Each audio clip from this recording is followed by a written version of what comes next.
हूं Anurag ji, ending comments के लिए आ रहा हूं सबके पास, समय कम है, आप सब वरिष्ठ हैं, प्लीज विवेक जी आपका क्या कहना है? बीजेपी 2 स्टेट में, कांग्रेस 1 स्टेट में, अकॉर्डिंग टू मैट्राइज जी। भाई मेरे हिसाब से तीनों में कांग्रेस ही आएगी। जो मर्जी कह लें मनोज सिंह जी, पहली चीज एंटी इनकम्बेंसी मध्य प्रदेश में बहुत ज्यादा है। सिटिंग मिनिस्टर को मेंबर पार्लियामेंट, आप सोचिए मेंबर पार्लियामेंट जाकर के असेंबली का इलेक्शन लड़ने जा रहे हैं बीजेपी की तरफ से, और इसलिए क्योंकि शिवराज सिंह चौहान का ग्राफ बुरी तरह से गिर चुका है। भारतीय जनता पार्टी का शीर्ष नेतृत्व इस बात को रियलाइज कर चुका है।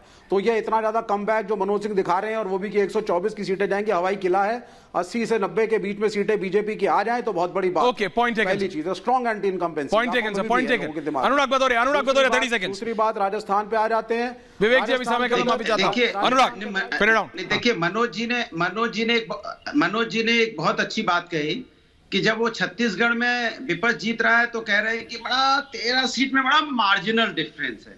अरे भैया, तो जो 124 दिखा रहे उसमें भी बड़ा मार्जिनल डिफरेंस है बीजेपी का, तो वो खत्म हो जाएगी तो बीजेपी नहीं समझ रहे हैं ना, आप पे ऊपर हो रहा है, कहना चाह रहे थे ना। ओके, आप जिता रहे हो, हम मार्जिनल डिफरेंस बता दे रहे हो, तो हमें आपकी सर्वे पे थोड़ी शंका हो रही है और कुछ नहीं। ओके, जहां बीजेपी हार रही है वहां राहुल देव। ओके अनुराग जी, राहुल जी।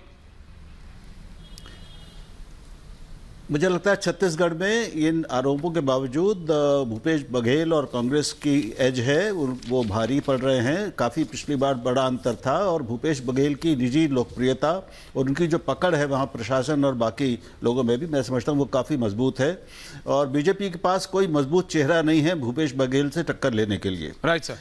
जहाँ तक ईडी का सवाल है, मैं ये जरा हमको इस पर विचार करना चाहिए कि क्या ईडी एक ऐसे व्यक्ति की ईमेल द्वारा दी गई सूचना को या उसके द्वारा कही गई बात को अपनी प्रेस रिलीज में जारी करना उसका उचित है कि नहीं। खासतौर पे चुनाव के माहौल में उस एक मुख्यमंत्री के ऊपर एक व्यक्ति ने एक आरोप लगाया, उसको प्रधानमंत्री भी कह दें, तो ये थोड़ी सी एक आश्चर्यजनक बात है, इस पर विचार करना चाहिए। आश्चर्यजनक। Manoj ji ending comments to you, 30 seconds बोलिए जल्दी। देखिए, जो भी राहुल जी कह रहे हैं कि वो सही बात है कि कहीं ना कहीं जब तीनों का समीकरण बता दीजिए जल्दी से। 30 सेकंड। पार्टियां जब पिछड़ती हैं तो कहीं ना कहीं हर राजनीतिक पार्टी अपने लिए जो प्रशासन का जब से सबसे बड़ा सहयोग होता है उसका लेते हैं, कोई किसी की कोई धुला हुआ नहीं है। रही बात छत्तीसगढ़ की बात, कहा उन्होंने, अनुराग जी ने, रतलाम जी ने कहा कि मनोज जी को कहिएगा कुछ दिन बैठे रहेंगे। मैं तो उनके साथ 3 बार बैठा हूं और तीनों बार वो मुझे बैठा कर उस पर बात नहीं करते, ये तुक्का लग गया होता है। अब जब मेरा सही हो जाता तो बोलते। लेकिन सचमुच क्या शिवराज सिंह चौहान जीत रहे हैं? एक 200% जीत रहे हैं और अच्छे तरीके से जीत रहे हैं, और आप देखिएगा उस दिन उनको बुला लीजिए। उपाध्याय जी 10 सेकंड्स।